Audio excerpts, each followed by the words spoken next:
I'm blown. I'm going to go ahead and say it. I'm blown. I am so frustrated. Why? Because someone close to me in my life is getting divorced. And they're getting divorced basically for irreconcilable differences.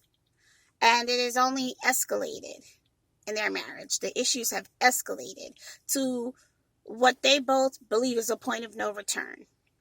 Okay. So you're getting divorced, fine. I'm sorry to hear it. That really sucks. Here's the thing that my friend told me. My friend will not be getting married again, ever. Forever, ever.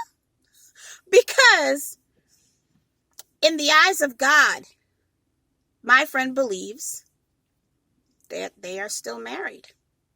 Now, right now they are. The divorce hasn't occurred.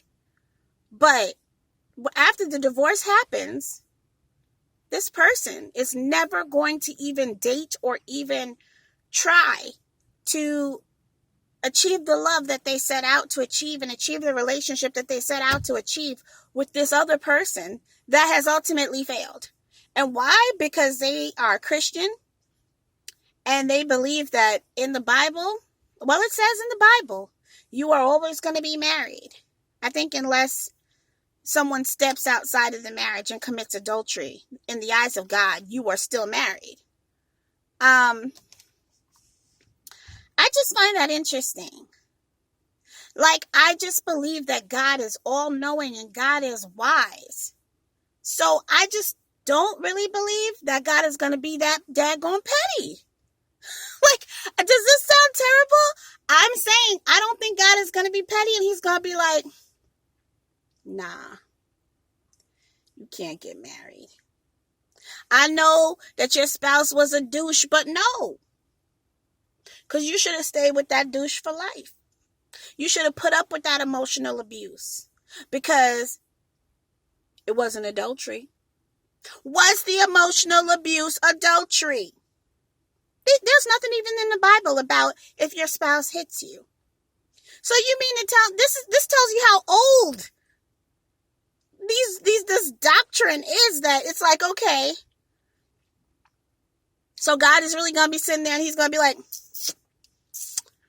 but did she hit you though? I don't understand. And if you're Christian and you want to help me understand, then please help me understand.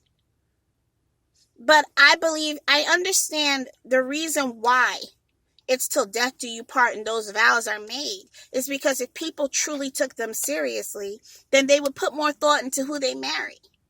I understand the reason why you should be a virgin before you marry is because if you have no perspective of what good loving is, then if you end up with a dud, you'd never know it anyway. I get all of that. That keeps people together. Because when you come into a relationship with all that baggage, you want somebody to do this like so-and-so did it, and you wish that he was a little more like this one, and you have too many comparisons. And men do it too. You know, she didn't cook like Lisa, but she don't nag me like Doreen.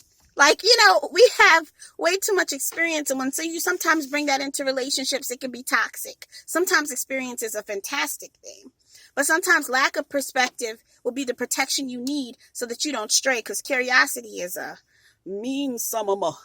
So anyway, all I'm saying is to know that such a wonderful person, and actually two great people, got together and didn't work.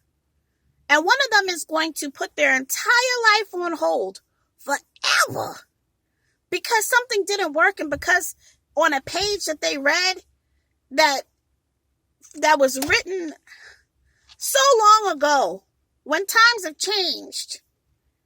I just think it's sad. And while I respect it, that's why I don't mess with that. I like my freedom. And some of you guys are going to say, well, you're going to burn in hell for your freedom. That's if you believe in hell. Hell could be right here. You go ahead and you put a hoodie on and walk around in Florida and you'll find out what hell is out. You know, I need to take that off. I got to end this here.